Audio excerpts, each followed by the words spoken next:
Hey guys, Tim here. Or you may better know me as the voice of Horatio in the hit podcast Reflex Save. It's been a cold minute since we have taken a step back and looked at how far our fearless heroes have come. So we wanted to take a few minutes and give you a little recap. So come with me as I take you through the journey so far. The story begins at a funeral for the town speaker of Goodmead. It is here our four heroes found themselves defending the town from a sudden attack.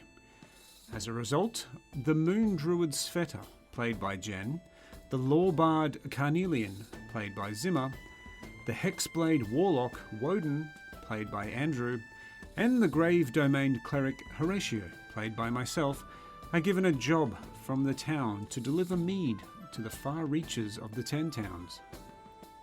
After overcoming blizzards, bandits, and blasphemy, the party bestows the name Dogcliff on the goodest of the sled dogs, the bestest of boys, before arriving at Caerdinaval.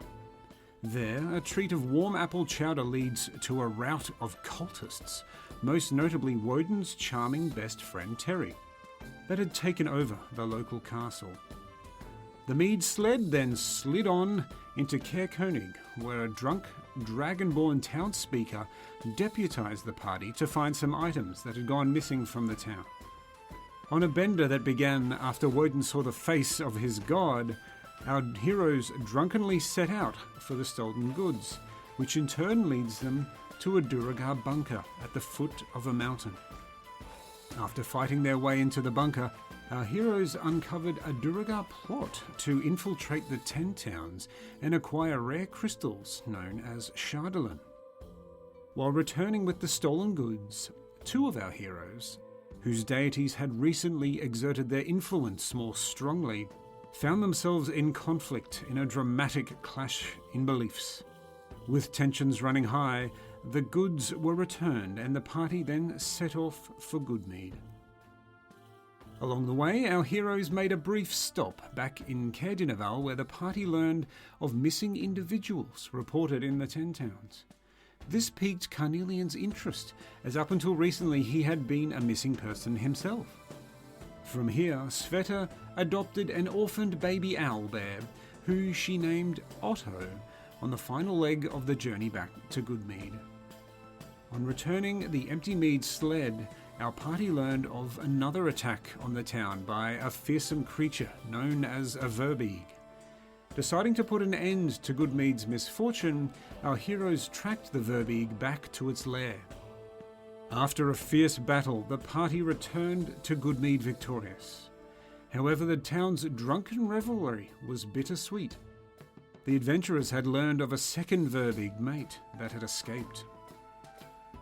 Deeply hungover, the party enlisted the assistance of the town guard to hunt the final Verbeeg. However, the tracks ran cold on the outskirts of Bryn Shander. Rather than turn back, however, they stayed at Horatio's lodgings within Bryn Shander. It was here that they learned of a cabin out in the wilderness where an individual was researching putting an end to the everlasting winter plaguing Icewind Dale. In an effort to avoid a ritual sacrifice, the party decided to return to Goodmead to wait out the new moon.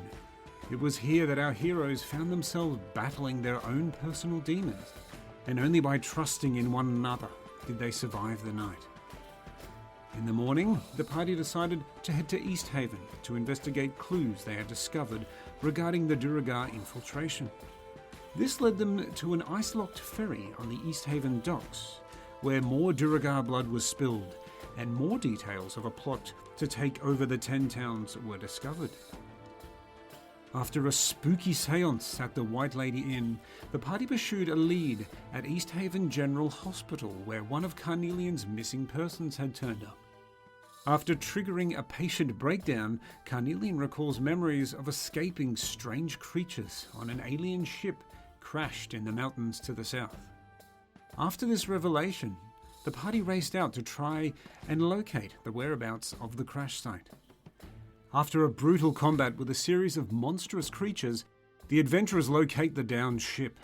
While exploring the vessel, our heroes encounter interplanar beings known as gnome mind flayers who offer a truce. In exchange for locating a power source to get the ship flying again, they would give the party 2 laser guns. Woden accepts the first gun as a down payment. A gun... Callan, I think you've handed me the wrong sheet.